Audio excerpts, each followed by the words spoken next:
Government sources have now told India today that India is moving to confront Pakistan on the Headley revelations. India is mulling on sending a fresh dossier to Pakistan to nail the 2611 mastermind.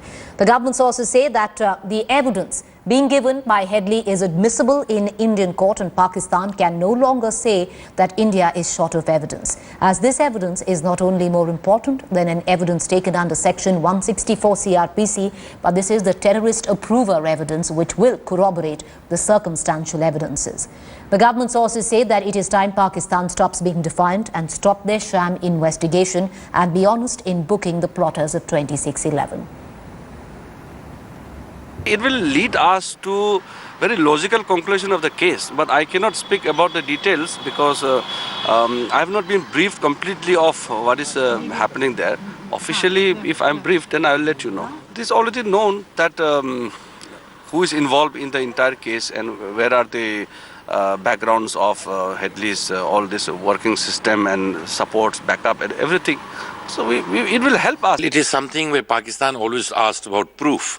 Well, today there we have a deposition from Headley, and when we were in government, we had put all pressure to bring him back to India. That didn't happen, but at least today we move forward with this deposition, which has proved what the world already knew, that Hafiz Saeed, the Lashkar, as well as the ISI was involved. It is time now, whatever diplomatic channels available, whatever pressure the government can put, and this is something that justice will only be brought to the memory of the victims of 2611 if we have closure with all action being taken against these vicious people.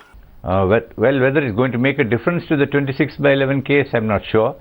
But for the first time, at least, we've got permission from the Americans that the evidence given by David Headley can be used as part of. Earlier, it was only as like background information which we could use. And therefore, this recording of his testimony would be of evidentiary value in a court in India.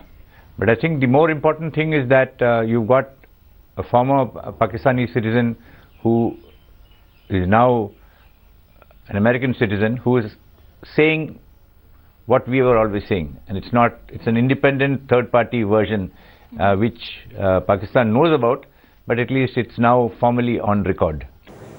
Will David Coleman Headley's testimony really nail Pakistan on the 2611 terror attack?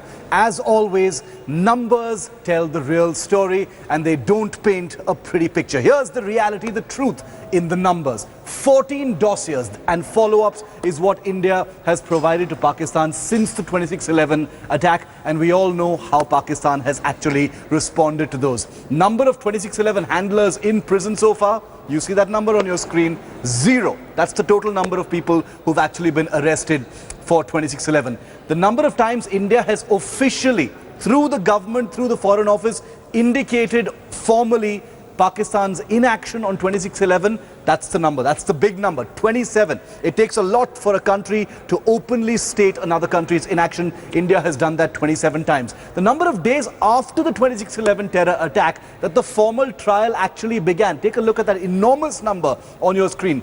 1,256 days, years after the attack is when the trial actually began. But the number of journalists who've been given access to the actual trial proceedings, both in Pakistan and elsewhere, 0. Not a single journalist in Pakistan has access to a single scrap of paper of those trial proceedings. That paints a very real picture. 3 is the number of times Hafiz Saeed, the person who's been named by David Coleman Headley as having been the inspiration behind the attack. 3 is the number of times Hafiz Saeed has been put into protective custody since the 2611 attack. But how many times has Hafiz Saeed actually been arrested? 0. He hasn't even been house arrested even once since the 2611 attack. How many rallies has Hafiz Saeed held since the 2611 attack? Recorded rallies where he has openly and explicitly threatened attacks against India? That's the number that we could gauge. The number of videos that we here at India Today have actually seen ourselves online. 27 rallies since 2611 where Hafiz Mohammed Saeed has openly and explicitly actually threatened India. These numbers paint you a very different picture when you think about whether David Coleman Headley's testimony will end up nailing Pakistan. I want to connect to Kamaljeet Sandhu. She follows the Home Ministry. She's picking up the latest from there. We have Smita, our deputy editor, tracking the latest coming in from the Ministry of External Affairs. Kamal, you know, with the revelations that have been made in this deposition, can you take us through those, the biggest of them? Well, what is done as far as David Coleman Headley's disposition is concerned is the fact is that most of it was in public domain. This is partly because the NIA team had gone to Chicago, had actually interrogated David Coleman Headley for several days. The interrogation report was definitely out. But what is more important is not that what he had actually told the investigating officers under section 164 CRPC. The fact is that he's spilling the beans in front of the magistrate. This is obviously going to be part of the legal process now. His testimony is going to be a legal document, and this legal document will be sent as a dossier to Pakistan. Now, what is more important is that not only has he named the ISI agents, Major Samir Ali, we're talking about Major Iqbal, likes of Zakir Rahman, Lakhvi, Hafiz Saeed, all these people have already been indicted. But the fact is these are pseudonames. There were circumstantial evidences which India had given to Pakistan. Now, what David Coleman Headley's entire testimony will do is perhaps embarrass Pakistan in a certain way. Will they be forced to act? Perhaps not as such. But yes, India can take this legally and obviously in a legal format and tell the world as well as Pakistan that they need to act on the perpetrators of 26/11. And remember, there were many foreign nationals who were really involved. Now, what is more important is how the NIA, which was the main investigating agency which had gone to Chicago to interrogate Headley, they have revealed three things. One is that their own stand gets vindicated. The second part is whether David Coleman Headley can now actually also depose as far as the larger conspiracy against India, not just for 26/11, but a larger plot to attack India is concerned. The other part is obviously get Tahawur Rana, another co-conspirator. This is very important because he continues to be at large. He was acquitted in the 26/11 case, but obviously was involved in the Danish bombing plot. Now, what is more important is, can NIA really get to him through David Coleman Headley's own deposition? This is something NIA is going to be examining extremely carefully. You know, stay with me, Kamal. Let's bring in Smita. Smita, you know, this other dossier which is going to go across to Pakistan from the Indian side, what's the difference in this one and what difference will it make? Not much, except for whatever information had been previously provided citing the NIA interrogation report will now be provided as legal testimony which has been admitted in an Indian court. But remember, Preeti, we need to make one difference here. The deposition that is happening currently, it's not really about, you know, the direct complicity of the Hafiz Saeed, Zakir Rahman, Lakhvi, because we are not trying them through this deposition. In Indian law, you cannot try any foreign national terrorist in absentia. This case is essentially about Abu Jundal, and which is why Abu Jundal's lawyer actually sort of objected to this deposition. Abu Jundal, who he's been named by NIA as one of the, in fact, co-accused, as one of the masterminds, and who was, according to the NIA, sitting in the Karachi control room, passing out all those instructions via satellite phones to those 10 jihadis who wreaked such massacre on the streets of Mumbai, took the lives of some 166 innocent, in fact, citizens and foreign nationals included as well. So Abu Jundal, the connection is important here because David Headley in his, NIA interrogation had mentioned that the only Indian Muslim youth he had actually met during his jihadi training days, jihadi training camps in Pakistan-occupied Kashmir was a 28-year-old boy called Abu Azmal from Maharashtra, and who, according to Headley, had been arrested by the ATS, the anti-terror squad, at some point briefly, perhaps in 2006. So it will be interesting to see if through his deposition tomorrow also these links can be established, whether Abu Azmal is the same person as Abu Jundal or, Sayyid Zabiuddin Ansari, who was later extradited from the UAE, and if this can help build the NIA a case against Abu Jundal as well in terms of its direct complicity. Of course, the larger objective does remain of making Headley that point person to name and shame Pakistan and to embarrass them at best. All right, appreciate you joining us, ladies. What we are going to do is come back to the both of you for more updates there. Meanwhile, more information, one of the big terror names, as both Smita and Kamaljeet were pointing out, involved in the 26/11 attacks, has nailed the role of Pakistan Army, the ISI and even the Lashkar-e-Taiba in the worst terror attacks on the Indian soil till date 26/11.